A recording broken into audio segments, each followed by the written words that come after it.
all our critics, we listen to that stuff and we digest a lot of it, but you're way less important. And some of you are not important at all. The Last of Us Part 2, a sequel to the critically acclaimed and commercially successful The Last of Us, had the potential to be one of the greatest video games of all time. However, it fell short of this goal, largely due to the ego-driven decisions of its director, Neil Druckmann. Druckmann, blinded by his ambition to create a groundbreaking and thought-provoking narrative, disregarded the expectations and desires of the fanbase.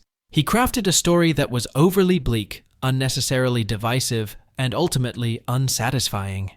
Instead of delivering the emotional resonance and character development that fans craved, Druckmann presented a tale that was more concerned with shock value and subversion than with providing a compelling and satisfying conclusion to the beloved saga. As a result of Druckmann's unchecked ego, The Last of Us Part 2 failed to live up to its immense potential. It alienated a significant portion of the fanbase, leaving many feeling disappointed, betrayed, and even angry. The game's legacy is now tarnished, its potential greatness overshadowed by the flawed vision of its director. Now, this game has many flaws. Let's first talk about the story. The narrative of The Last of Us Part 2 revolves around Ellie's relentless pursuit of vengeance against Abby, the individual responsible for the brutal death of her father figure, Joel. Consumed by a burning desire for retribution, Ellie embarks on a relentless journey, leaving a trail of destruction in her wake. She ruthlessly eliminates Abby's friends, including a pregnant woman, demonstrating the ruthless depths of her vengeance. However, as Ellie finally confronts Abby, a pivotal moment arises that challenges the very foundation of the game's central theme: revenge. Ellie, on the verge of ending Abby's life, is overcome by a flood of memories of Joel, recalling his unwavering love and protection. She realizes that Joel himself wouldn't have killed Abby if he was in Ellie's position, which is quite stupid as Joel wiped out entirety of Fireflies just to save Ellie. In a dramatic shift, Ellie chooses to spare Abby, breaking free from the shackles of vengeance. The decision to have Ellie spare Abby's life in The Last of Us Part 2 was a narrative misstep that undermined the game's overall impact and failed to deliver a satisfying conclusion to Ellie's revenge arc. By sparing Abby, Druckmann robbed Ellie of the closure she desperately needed and the emotional catharsis that players had been anticipating throughout the game. Ellie's unrelenting pursuit of vengeance was the driving force behind her journey, and her ultimate decision to spare Abby felt out of character and lacked the emotional resonance that the game had been building towards.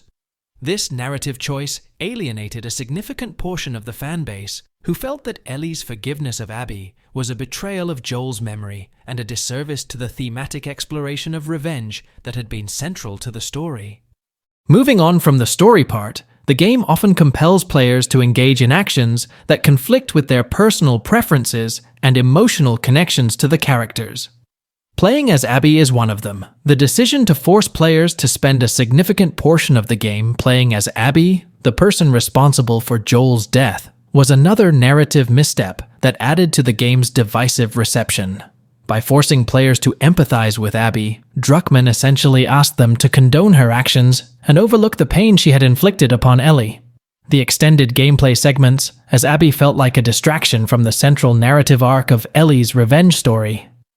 Instead of allowing players to fully immerse themselves in Ellie's emotional journey, the game forced them to switch perspectives and experience the world through Abby's eyes. This narrative detour felt jarring and unnecessary, especially given the strong emotional connection that players had already established with Ellie.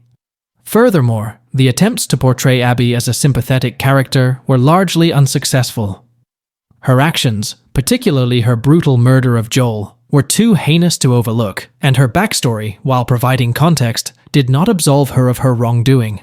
The game's insistence on making players empathize with Abby felt like a forced attempt to challenge their moral compass, rather than a genuine exploration of complex characters. How Naughty Dog has misled The Last of Us fans with swapped models, specifically surrounding scenes with Joel. Moreover, Naughty Dog's deceptive marketing tactics, particularly the use of misleading trailers, also contributed significantly to the game's downfall. The misleading trailers for The Last of Us Part 2 were undoubtedly a source of frustration and disappointment for many fans. The trailers featured scenes that appeared to show Joel alive and well, interacting with Ellie and participating in the events of the game. However, these scenes were actually fabricated, using character models from other scenes or entirely new footage that was not part of the actual game. This deceptive approach to marketing generated significant hype and anticipation among fans, leading to a sense of betrayal and anger when the game's true storyline was revealed. The misleading trailers not only undermined the game's narrative impact, but also eroded trust between Naughty Dog and its fanbase. The sense of betrayal and manipulation experienced by many fans made it more difficult to approach the game with an open mind and appreciate its strengths, regardless of their personal opinions on the story and gameplay. I mean, do you think The Last of Us can exist without Joel and Ellie? I mean, are they The Last of Us? I mean, what is your interpretation of what we've seen and understood so far about the game and the series? It's so much. They're the heart of it. I don't see it without them. All right, so the next point I am going to discuss is Joel's death. While I understand the narrative purpose of Joel's death, the execution left much to be desired. As one of the most beloved characters in gaming, Joel's demise deserved a more fitting end.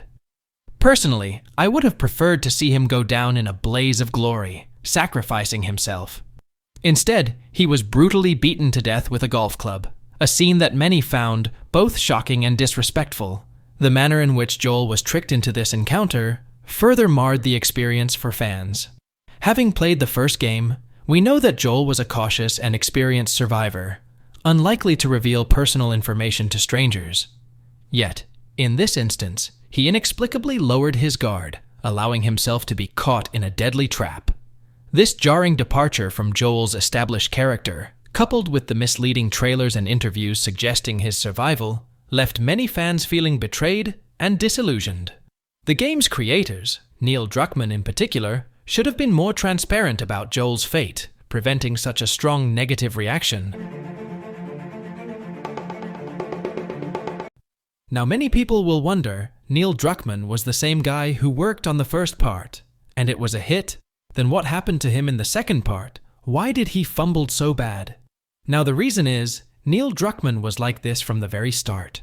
He even tried to ruin Last of Us Part 1 by running his dirty agendas.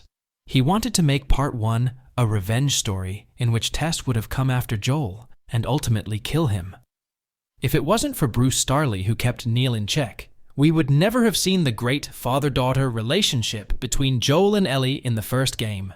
Plus, it's a proven fact that Neil Druckmann is a hardcore feminist and doesn't miss an opportunity to impress Anita Sarkeesian. He just straight up hates men and likes them to get bodied by women.